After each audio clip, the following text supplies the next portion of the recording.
Hello, everyone. Welcome back to Real Life English Podcast from Speak English Daily. I'm Emma, and I'm so excited you're here with me today.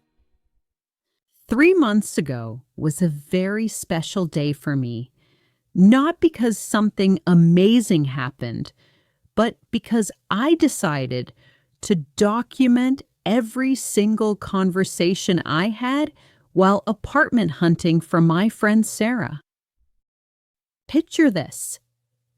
A few days earlier, Sarah had called me in complete panic. Emma, I've been trying to call landlords all week, and every conversation is so awkward. I have no idea what to say, and I think they can tell I'm not a native speaker. Some of them are barely patient with me. You see, Sarah was moving to our city and desperately needed a place to live. She'd been practicing English for years, but when it came to real housing conversations, she felt completely lost. So I made a decision that would change everything for both of us. Sarah, I said, let me help you. We'll spend an entire day apartment hunting together, and I'll show you exactly how native speakers really talk about housing. We planned everything carefully. 5 apartment viewings in one day, from morning coffee to evening dinner. I spent time coaching Sarah on the simple, natural phrases that native speakers actually use. No fancy vocabulary, just direct, practical English that gets results with landlords.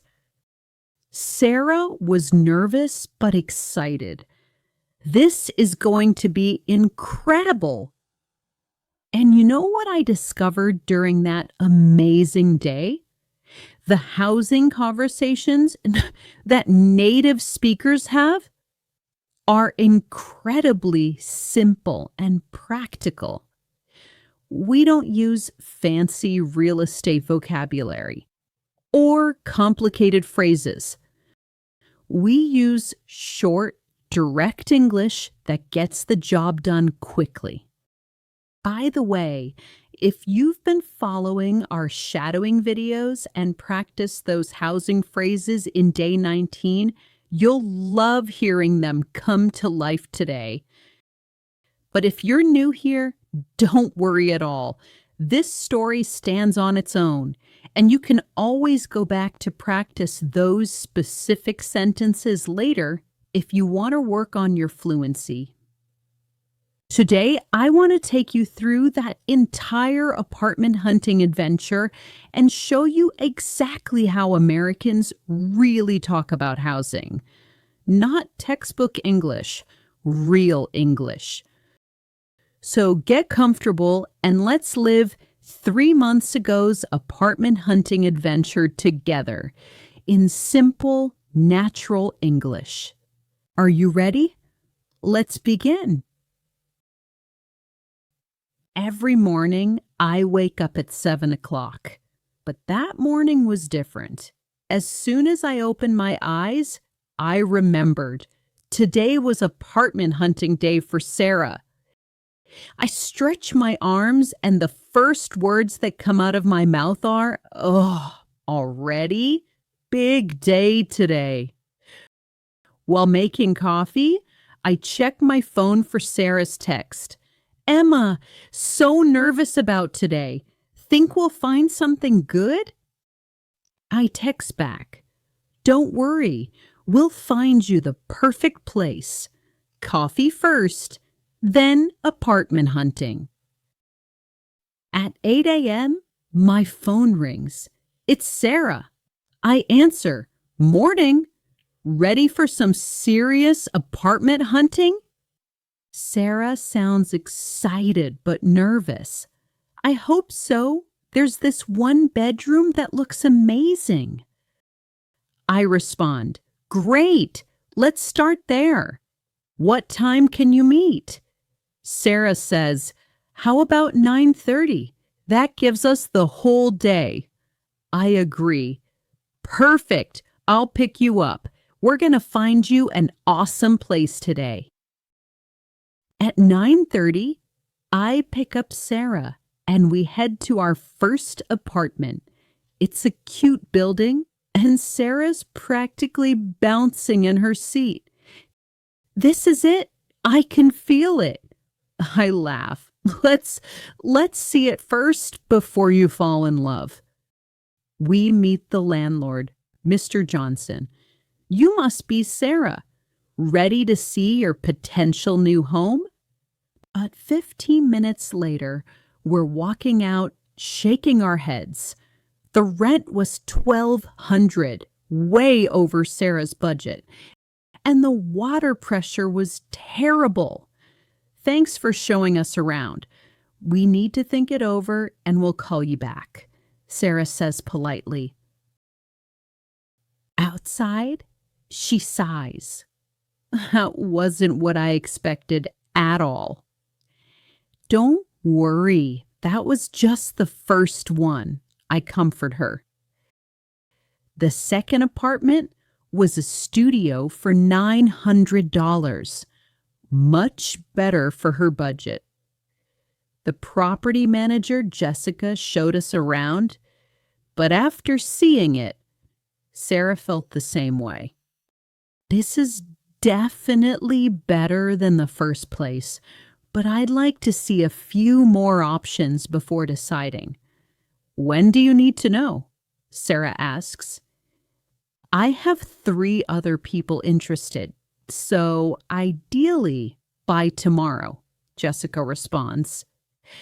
We grab lunch, and Sarah reflects, "This is harder than I thought. Everything's either too expensive, too small, or has some weird problem." The waitress comes over. "Hi, ladies. What can I get you?" I order, "I'll have the chicken Caesar salad, please." Sarah says, "And I'll take the turkey sandwich. Thanks." While eating, I give honest advice. Maybe adjust your expectations to reality. This city's expensive, and good apartments go fast. Sarah nods. I just want something clean, safe, and not ridiculously expensive. I laugh. You and everyone else. That's why apartment hunting is competitive. After lunch, we were supposed to see 2 more apartments, but both landlords called to cancel. One had already rented to someone else that morning, and the other had decided to take the apartment off the market. "Well, that leaves us with just Garden View at 2 p.m., I said, checking our list. Sarah shrugged. "Maybe it's meant to be. Quality over quantity, right?" Our 2 p.m. appointment was at Garden View Apartments. The building looked ordinary, but Sarah was still optimistic. Third time's the charm? We meet Tom Thompson, the building manager. "Sarah, I'm Tom. Ready to see what might be your new home?" Sarah responds, "I hope so. We've seen some interesting places today." Tom laughs. "Well, let's see if we can do better than interesting." He leads us to a 1-bedroom on the 3rd floor. This unit just became available yesterday.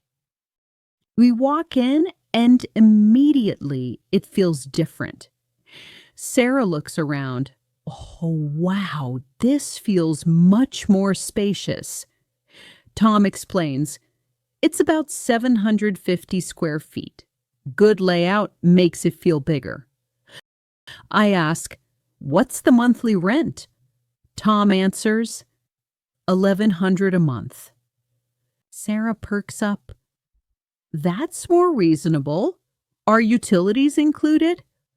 Tom explains, Heat and water, yes. Electric and internet are separate. The kitchen is small but functional. Sarah opens cabinets. This actually has decent storage space. Tom shows the bedroom. Nice size bedroom, and look at this closet space. Sarah is impressed. This is much better than the others. Sarah asks, "What about parking?" Tom responds, "Parking's included in the rent, 1 space per unit." Sarah asks, "Any building rules I should know about?" Tom lists them. No smoking anywhere in the building. Quiet hours after 10 p.m. Pets are okay with a deposit. In the bathroom, Sarah tests the shower. Oh, the water pressure is actually good. Tom grins. Yeah, we just upgraded the plumbing last year. This was the moment everything changed. Sarah asks, "When would I be able to move in?" Tom answers, "If your application's approved, you could move in this weekend." Sarah is genuinely excited.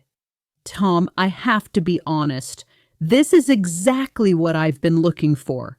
What's the next step?"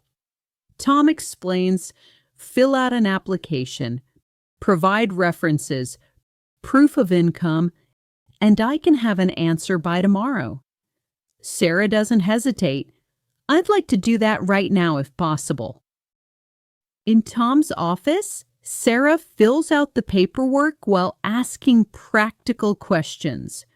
"What documents do I need to provide?" she asks. Tom lists everything. Photo ID, last 3 pay stubs, bank statements, and 2 references. Sarah responds confidently. "I can provide references from my previous landlord. What other documents do you need?" Tom responds, "That's all I need." "What's the application fee?" I ask. Tom answers, $50, non-refundable. Sarah fills out the forms. "So first month's rent and security deposit, that's $2,200 up front?" Tom confirms, "Exactly. Cash or certified check only." After finishing everything, Tom says, "I'll call your references today and let you know by tomorrow afternoon." Sarah shakes his hand. Thank you so much. I really hope this works out." Tom smiles. "I have a good feeling about it. You seem like you'd be a great tenant." That evening, Sarah and I went to dinner, cautiously optimistic, but trying not to get our hopes up too high. The next morning, I was having my coffee when my phone rang. It was Sarah, and she was screaming with excitement. "Emma, I got it! Tom just called." I practically dropped my coffee. "No way! That's amazing! What did he say?"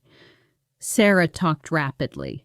"He said my references were great, my income looks good, and I can sign the lease tomorrow." I was so happy for her. "This is incredible. When do you move in?" Sarah explained, "I can start moving this weekend. Tom said I can get the keys Friday after I sign everything." And that, my dear listeners, was my real day of apartment hunting with Sarah.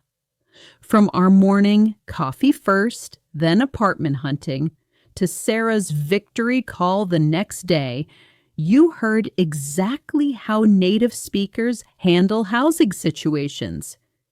Notice how simple and direct our conversations were? We didn't say, "I would be interested in inquiring about the monthly rental fee."